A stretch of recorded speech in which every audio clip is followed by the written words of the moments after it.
Magandang araw mga kasupremo. Ako nga pala si Supremo. Maraming pangarap pero hanggang ngayon wala pang natutupad hanggang ngayon. Hindi ko nga alam kung paano ko makakamit yun. Tara, gusto ko lang naman i-flex yung mga na-achieve natin ngayong taon. Papasalamat talaga ako sa Diyos, hindi talaga tayo pinapabayaan.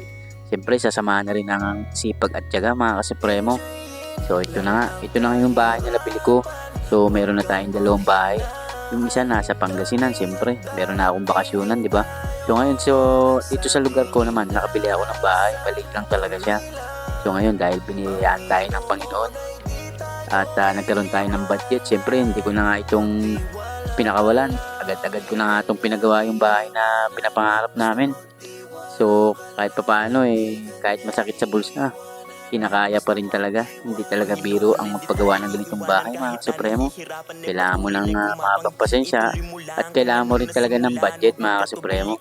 Pero kita mo naman, no? Ang sarap talaga sa pakiramdam yung nakikita mo yung pinaghirapan mo mga Supremo.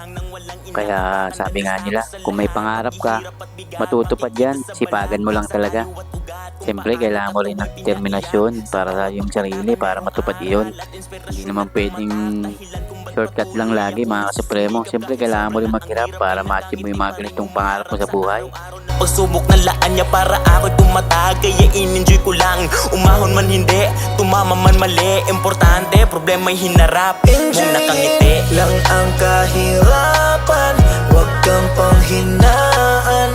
Darating at darating din tayo sa ating inaasam. Tuloy lang, Panginoon ay di tayo iiwanan.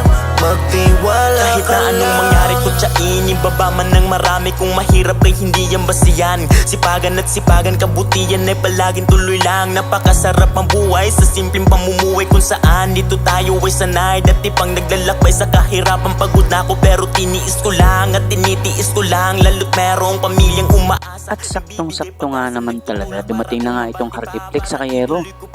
May kakabit na rin namin maya-maya itong yero sa ibabaw kasi nag-aalala ako kasi baka biglang umulan mga kasupremo. Na akong lumalangoy sa nagbabagang kumunoy. Hirap pag iwasan proseso, i-enjoyin mo lang at laging tatandaan, di ka nag-iisa, palagi siyang nandyan. Enjoyin lang ang kahirapan, huwag kang panghinaan.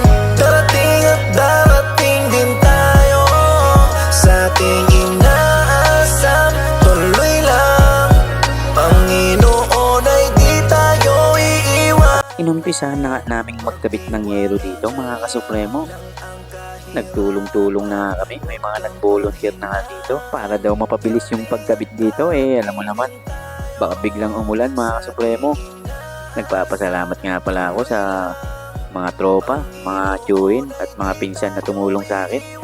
Hindi na talaga kami nahirapan magkabit ng yero dito kasi tulong-tulong talaga kami. Niya iiwanan, basta magtiwala ka lang.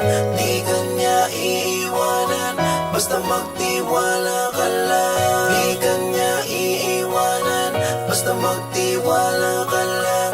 Di ka niya iiwanan, basta magtiwala ka lang.